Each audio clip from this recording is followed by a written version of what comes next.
Hi friends, ఒకసారి ఆ శ్రీరాముడు హనుమంతుడితో సీతమ్మ జాడ గురించి తెలుసుకోమని పంపితే సర్వం లంకని భయానికి గురి చేసిన విషయం మనకి తెలుసు.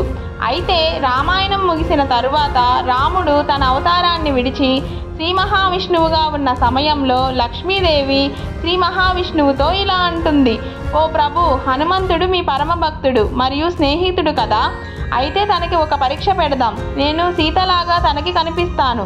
తాను నన్ను గుర్తుపట్టగలడా లేదా అని చూద్దామని ఆ మహావిష్ణువుని అడుగుతుంది. ఏం జరుగుతుందో తెలిసిన మహావిష్ణువు ఎదురు సమాధానం చెప్పకుండా అలానే చేద్దాం సఖి అని బదిలిస్తారు.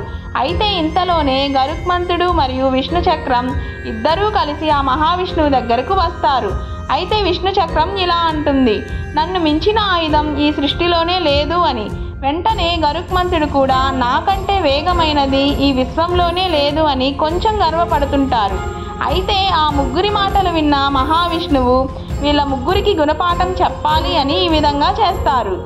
శ్రీమతి లక్ష్మీదేవి, మీరు నేను చెప్పిన దారిలో సీత అవతారం దాల్చి ఒక అతను నన్ను కలవడానికి వచ్చినప్పుడు అతనిని దారి మళ్లించడానికి ప్రయత్నం చేయండి అని చెప్తారు.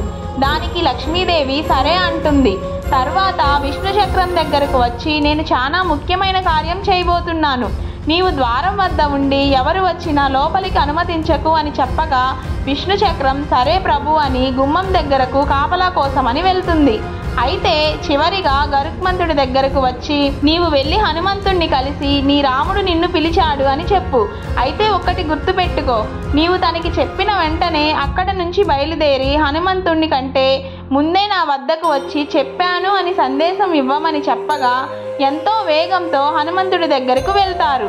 అయితే హనుమంతుడికి సందేశం ఇచ్చిన మరుక్షణం గాలి వేగంతో ఆ హనుమంతుడు తన శ్రీరాముని కోసం వచ్చి ఆనందంతో తన ప్రియ స్నేహితుడిని కలుస్తారు. అయితే రాముడు హనుమంతుడిని ఇలా అడుగుతారు: హనుమ, గరుత్మంతుడు రాలేదా? దానికి హనుమంతుడు ఇచ్చిన సమాధానం: వెనకాల వస్తూ ఉంటారు ప్రభు.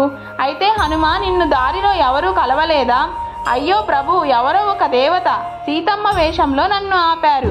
కానీ తాను సీతమ్మ కాదు అని నేను వెంటనే అక్కడి నుండి బయలుదేరాను.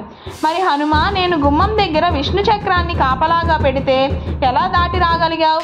అంటే ప్రభు, నాకు ఆ విష్ణు చక్రం అడ్డు తగిలింది. కానీ ఆ ఆయుధంతో యుద్ధం చేస్తే మిమ్మల్ని కలవడం ఆలస్యం అయిపోతుందేమో అని ఆ విష్ణు చక్రాన్ని మింగేశాను అని చెప్తారు. అయితే వెంటనే ఆ ముగ్గురిని ఏకం చేసి మనం ఎందులో గొప్ప అనేది మనం నిర్ణయం చేయకూడదు అని ఒక్క హనుమంతుడితో ఆ ముగ్గురికి సమాధానం చెప్తాడు. అయితే ఎంతో బలమైన ఆయుధాన్ని సునాయసనంగా మింగేసి ఎంతో వేగమైన గరుడ దేవుణ్ణి సైతం ఓడించి వేషంలో ఉన్నప్పటికీ ఎవరు అని సింపుల్గా గ్రహించి తన రాముణ్ణి కలుసుకున్నాడు. అంత శక్తివంతమైన బంధం ఈ ఇద్దరిది. అయితే ఫ్రెండ్స్, మనం ఈ బంధం ఇంకా ఎన్ని వింతలు అద్భుతాలు చేసిందో తెలుసుకుందాం. ఈ వీడియో చాలా ఇంట్రెస్టింగ్గా ఉండబోతుంది. అసలు స్కిప్ చేయకుండా చూడండి. అంతకన్నా ముందు జై శ్రీరామ్ అని కామెంట్ చేసి వీడియోకి లైక్ కొట్టండి. రావణుడు తన సోదరి శూర్పణఖను అవమానించిన శ్రీరాముణ్ణి చంపాలని అనుకుంటాడు.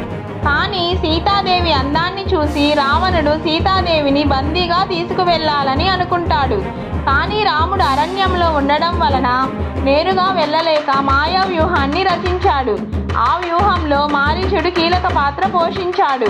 మారీచుడు బంగారపు జింక రూపంలో పంచవటిలో తిరుగుతూ ఉంటాడు. అలా తిరుగుతున్నప్పుడు సీతాదేవి ఆ మృగాన్ని చూసి ఇది ఎంత అందంగా ఉంది, ఇది నాకు కావాలి అని చెప్తుంది. శ్రీరాముడు ఆ మృగం అనుమానాస్పదంగా ఉంది అని చెప్పినా కూడా సీతాదేవి కోరిక వలన తీసుకురావడానికి వెళ్తాడు. ఆమె భద్రత కోసం లక్ష్మణ్ణి కాపలాగా ఉంచుతాడు.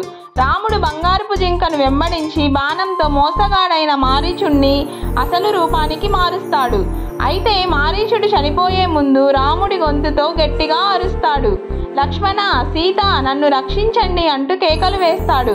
ఈ శబ్దాన్ని సీతాదేవి వింటుంది, భయపడుతుంది. సీత లక్ష్మణ్ణి తీవ్రంగా వాదించి పంపిస్తుంది. అతను మొదట అంగీకరించడు, కానీ ఆమె మాటల తీవ్రత తట్టుకోలేక చివరకు బయలుదేరుతాడు. అప్పుడు రావణుడు బ్రాహ్మణి వేషంలో సీతాదేవిని అపహరించి వెళ్ళిపోతాడు. రామాయణంలోని అత్యంత ముఖ్యమైన ఘట్టాలలో ఒకటి ఇది. కేవలం ఒక పెళ్లి కథ మాత్రమే కాదు, ఇది శివుడి ధనస్సు విరచడం ద్వారా పరాక్రమం, భక్తి మరియు ధర్మ నిదర్శనంగా నిలిచిన ఘట్టం. జనక మహారాజు మిథిలా రాజ్యానికి అధిపతి. ఆయనకు సంతానంగా సీతాదేవి కలిగారు. ఒకసారి జనకుడు తపస్సు చేస్తున్నప్పుడు భూమిని దున్నుతున్న సమయంలో అక్కడి నుండి సీతాదేవి బయటకు వచ్చింది. అందుకే ఆమెను భూమాత కుమార్తె అని భావిస్తారు. సీతకు వరుడు ఎంపిక చేయడానికి జనకుడు ఒక ప్రత్యేకమైన స్వయంవరం పరీక్షను ఏర్పాటు చేస్తాడు. పరీక్ష ఏమిటంటే మహాదేవుడికి చెందిన భయంకరమైన ధనుస్సును ఎత్తి దానిపై విల్లు వేసి లాగాలి. అది సాధించిన వారికే సీతను వరించగలరని చెప్తాడు. అప్పటికే అయోధ్యలో శస్త్ర విద్యలో దిటులైన రాముడిని, లక్ష్మణుని విశ్వామిత్ర మహర్షి తన యాగాన్ని రక్షించేందుకు తీసుకెళ్తాడు.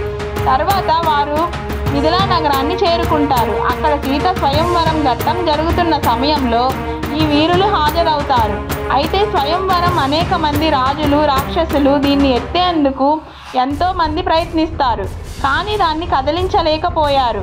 అందరూ చూస్తున్న సమయంలో విశ్వామిత్రుని అనుమతితో రాముడు ముందుకు వచ్చి కేవలం ఒక చేయితో ఆ ధనుస్సును ఎత్తాడు.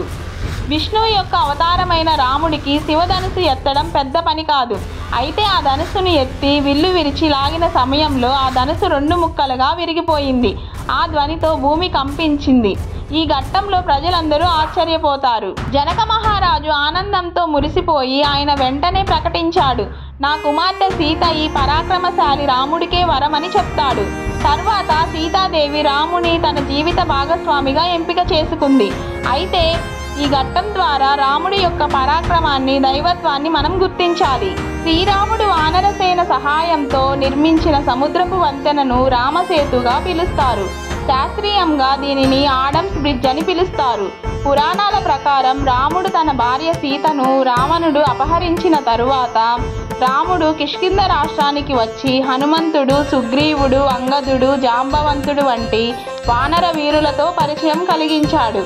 అనంతరం సీతమ్మ లంకలో ఉన్నదని తెలిసిన తరువాత రాముడు లక్ష్మణులతో కలిసి దక్షిణ దిక్కుగా ప్రయాణించి రామేశ్వరం వద్దకు చేరతారు. అయితే లంకను చేరుకోవాలంటే సముద్రం దాటాల్సి ఉంటుంది. రామాయణంలో సేతు నిర్మాణంలో ముఖ్యమైన పాత్ర పోషించిన వానర వీరులు ఇద్దరు, నల మరియు నీల. వీరిద్దరూ పెద్ద పర్వతాలు కూడా మోసే సామర్థ్యం కలవారు. సముద్రం మీద అలల మీద భయపడకుండా వానర సైన్యాన్ని మార్గం చూపిస్తూ సేతువును నిర్మించారు. శ్రీరాముడి స్వయంవరం తరువాత అయోధ్యలో ఆనందం. ఆ రాజ్యానికి ఒక కల ఉండేది. ప్రజలు రాముడి పరిపాలన కోసం ఎదురు చూస్తున్నారు. దశరథుడు రాముని రాజ్యాభిషేకం చేయాలని నిర్ణయించాడు. అది ప్రకటించగానే రాజ్యంలో ఉత్సవాలు మొదలయ్యాయి. అయోధ్య ప్రజలు ఆనందంతో మునిగిపోయారు. ఆలయాల్లో గంటలు మోగాయి. అంతా సుఖంగా ఉంది. కానీ ధర్మాన్ని పరీక్షించే సమయం అప్పుడే ఆసన్నమైంది. అదేమిటంటే దశరథుని చిన్న భార్య కైకేయి మొదట రాముని అభిషేకానికి సంబరపడిన ఆమె తరువాత మందర అనే దుర్మతి సేవకురాలి ప్రభావంతో మారిపోయింది. మందర మాటలతో కైకేయికి గర్వం, భయాలు రేకెత్తాయి. అప్పుడు ఆమె దశరథ మహారాజు దగ్గరకు వెళ్ళి తన కుమారుడు భరతుడిని రాజుగా నియమించమని, అలాగే శ్రీరాముడిని 14 సంవత్సరాలు అరణ్యవాసానికి విధించమని అడిగింది. దశరథుడు యుద్ధములో ఆమె కోసం ఇచ్చిన పూర్వవచనాన్ని గుర్తు చేసుకొని కైకేయి అడిగిన దాన్ని అంగీకరించాడు. అయితే దశరథ మహారాజు బాధతో శ్రీరాముడితో ఈ విషయం చెప్పినప్పుడు శ్రీరాముడు, తండ్రి ఆజ్ఞ నా ధర్మం అని చెప్తాడు. అరణ్యంలో జీవించడానికి తగిన వస్త్రాలు ధరించాడు. సీతాదేవి మరియు లక్ష్మణుడు కూడా ఆయన వెంట వెళ్ళడానికి నిర్ణయించుకున్నారు. శ్రీరాముడు, సీతాదేవి, లక్ష్మణులు కలిసి 14 సంవత్సరాల అరణ్యవాసానికి బయలుదేరిన సంఘటన రామాయణంలో అత్యంత బాధాకరమైన ఘట్టంగా మారింది. అయోధ్య అనే మహానగరానికి దశరథ మహారాజు అనేక యుద్ధాలు గెలిచిన పరాక్రమశాలి. అయినా ఆయనకు వారసుడు లేకపోవడం అతని జీవితంలో పెద్ద క్షోభగా మారింది. ఆయనకు 3 భార్యలున్నారు. వాళ్ళ పేర్లు కౌసల్య, సుమిత్ర మరియు కైకేయి. 3 భార్యలు ఉన్నప్పటికీ ఎవరికీ సంతానం కలగలేదు. దీనివల్ల దశరథుడు ఎన్నో వైజ్ఞానులైన ఋషుల సలహాతో పుత్ర కామేష్టి యాగం నిర్వహించాడు. ఈ యాగాన్ని మహర్షి శృంగి నిర్వహించాడు. యోగాంతంలో యోగ పురుషుడు బయటకు వచ్చి ఒక బంగారు పాత్రలో పాయసం ఇచ్చాడు. ఆయనకు ఆ పాయసాన్ని తన 3 భార్యలకు సమానంగా పంచాడు. కౌసల్యకు ఇచ్చిన పాయసం ద్వారా శ్రీరాముడు జన్మించాడు. కైకేయికి ఇచ్చిన పాయసం ద్వారా భరతుడు జన్మించాడు. మరియు సుమిత్రకు ఇచ్చిన పాయసం వల్ల లక్ష్మణుడు మరియు శత్రుఘ్నుడు జన్మించారు. అయితే శ్రీరాముడు చైత్రశుద్ధ నవమి రోజున పుట్టాడు. ఆ సమయంలో భూమి మీద అంతా సంతోష వాతావరణం నెలకొంది. అయితే శ్రీరాముడు జన్మించినప్పటి నుండి అతని తత్వం స్పష్టంగా కనిపించింది. చిన్ననాటి నుండే వేదాలు, గురువుల పట్ల గౌరవం మరియు అన్నదమ్ముల పట్ల అనురాగం, తల్లిదండ్రుల పట్ల సేవాభావం స్పష్టంగా కనిపించేవి. అతని ముఖంలో చిరునవ్వు, కళ్ళల్లో కరుణ, హృదయంలో ధర్మం వాల్మీకి రచనలో బలంగా చెప్పబడింది. శ్రీరాముడు, సీతాదేవి మరియు లక్ష్మణుడు పంచవటి అనే అడవిలో నివసిస్తున్నారు. అక్కడ ప్రకృతి సౌందర్యంగా ఉంది. అంతేకాకుండా అక్కడ చాలామంది రాక్షసులు కూడా నివసిస్తూ ఉంటారు. ఈ సమయంలో శూర్పణఖ అనే రాక్షసి మాయా రూపంలో అటుగా వచ్చి శ్రీరాముణ్ణి చూసి ఆశ్చర్యపోతుంది. అతని రూపం, నైతిక పరాక్రమం చూసి మాయలో పడిపోతుంది. అప్పుడు శూర్పణఖ తన రాక్షస రూపాన్ని వదిలి అందమైన స్త్రీగా మారి రాముడి వద్దకు వచ్చి నీవు నన్ను వివాహం చేసుకుంటావా అని అడుగుతుంది. అప్పుడు శ్రీరాముడు తనకొక భార్య ఉందని, అందువలన నేను మిమ్మల్ని ప్రేమించలేను అని చెప్తాడు. అప్పుడు కోపంతో శూర్పణఖ సీతాదేవి వద్దకు వెళ్ళి ఆమెను చంపాలని ప్రయత్నిస్తుంది. అప్పుడు దగ్గరున్న లక్ష్మణుడు తన ఖడ్గంతో ఆమె ముక్కు, చెవులను కోసి వెనక్కి పంపిస్తాడు. రావణ యుద్ధ సమయంలో రావణుని కుమారుడు ఇంద్రజిత్తు ఒక మహాశక్తివంతమైన ఆయుధాన్ని ఉపయోగించి లక్ష్మణుడిని తీవ్రంగా గాయపరిచాడు. లక్ష్మణుడు స్పృహ లేకుండా నేలపై పడిపోయాడు. ఈ వానర సైన్యం మరియు అందరూ ఆందోళనకి గురయ్యారు. అప్పుడు వానరసేన వైద్యుడు సురేశుడు వచ్చి ఇలా చెబుతాడు: లక్ష్మణుడిని రక్షించాలంటే హిమాలయ ప్రాంతంలో ఉండే ద్రోణగిరి పర్వతం నుండి ఒక ఔషధాలు తేవాలి, ముఖ్యంగా సంజీవిని తేవాలి అని చెబుతాడు. రాముని ఆజ్ఞతో హనుమంతుడు వెంటనే ఆకాశంలోకి ఎగిరి హిమాలయాలకు బయలుదేరతాడు. కానీ అక్కడికి చేరుకున్న తరువాత అవసరమైన ఔషధాన్ని గుర్తించలేకపోయాడు. దాంతో పర్వత శిఖరాన్ని మొత్తం తీసుకొని తిరిగి యుద్ధ రంగానికి వచ్చాడు. సుసేనుడు ఆ ఔషధాలతో సంజీవిని తీసుకొని లక్ష్మణునిపై వేసినప్పుడు లక్ష్మణుడు తిరిగి బతికాడు. అందరూ ఆనందంతో ఎగిరి గంతులు వేశారు. సీతను రావణుడు అపహరించిన తరువాత రాముడు పంచవటి నుండి దక్షిణ దిశగా ప్రయాణిస్తాడు. అక్కడ శబరి అనే ఒక వృద్ధ భక్తురాలి ఆశ్రమంలో అతను విశ్రాంతి తీసుకుంటాడు. శబరి శుద్ధితో రాముడి కోసం వేచి చూస్తుంది. తన ప్రేమతో రాముడికి తినటానికి పండ్లు ఇచ్చింది. అంతేకాకుండా అవి పురుగులు పడ్డాయో లేదో అని తెలుసుకోవడానికి తన నోటితో అవి రుచి చూసి రాముడికి ఇస్తుంది. అది రాముడు ఎంతో ప్రేమతో తింటాడు. ఈ సంఘటన రామాయణంలో ఎంతో స్వచ్ఛమైనదిగా భావిస్తారు. శ్రీరాముడు, లక్ష్మణుడు ఇద్దరు కిష్కింధలో అడుగు పెడతారు. అప్పుడు హనుమంతుడు వేషధారిలో వారిని కలుసుకుంటాడు. హనుమంతుడు వానరరాజు సుగ్రీవుని ప్రధాన మంత్రి మరియు బ్రహ్మచారి మరియు వాయుపుత్రుడు. అంతేకాకుండా విజ్ఞానం, వినయం, వీరత్వం కలిగిన మహాశక్తిశాలి. హనుమంతుడు శ్రీరామునితో మాట్లాడిన విధానం విని రాముడు ఆశ్చర్యపోతాడు.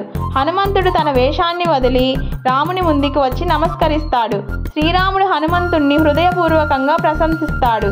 అంతేకాకుండా సీతమ్మను వెతకడంలో ముఖ్యమైన పాత్ర పోషిస్తాడు. విభీషణుడు రావణాసురుని తమ్ముడు. అయితే విభీషణుడు ధర్మాన్ని పాటించే వ్యక్తి. అతను శ్రీహరి భక్తుడు. రావణుడు సీతను అపహరించినప్పుడు విభీషణుడు తన అన్నకి వ్యతిరేకంగా పోయి సీతను తిరిగి పంపమని సలహా ఇచ్చాడు. కానీ రావణుడు అతని మాట వినలేదు. ఆ తరువాత విభీషణుడు రావణుని రాజ్యంలో ఉండడం అనుచితమని భావించి రాముని ఆశ్రయం కోరాడు. శ్రీరాముడి నిర్ణయం విభీషణుడు రావణుని సోదరుడు అయినందున వానర సైన్యంలో కొంతమంది అనుమానం వ్యక్తం చేస్తారు. కానీ శ్రీరాముడు ఇలా చెప్తాడు: ఒక్కసారి ఎవరైనా నన్ను ఆశ్రయిస్తే నేను అతన్ని రక్షిస్తానని, తనని నా బంధంగా భావిస్తాను అని మాట ఇచ్చారు. ఫ్రెండ్స్, ఈ అందమైన మరియు అద్భుతమైన సన్నివేశాల ద్వారా మనం ఎన్నో నేర్చుకోవచ్చు. అయితే ఇందులో ఏ సన్నివేశం మిమ్మల్ని బాగా ఆకట్టుకుందో కామెంట్ చేయండి. అలాగే రామాయణంలో బాగా ఇష్టమైన సన్నివేశం ఏదైనా నేను మిస్ చేసి ఉంటే కామెంట్ చేయండి.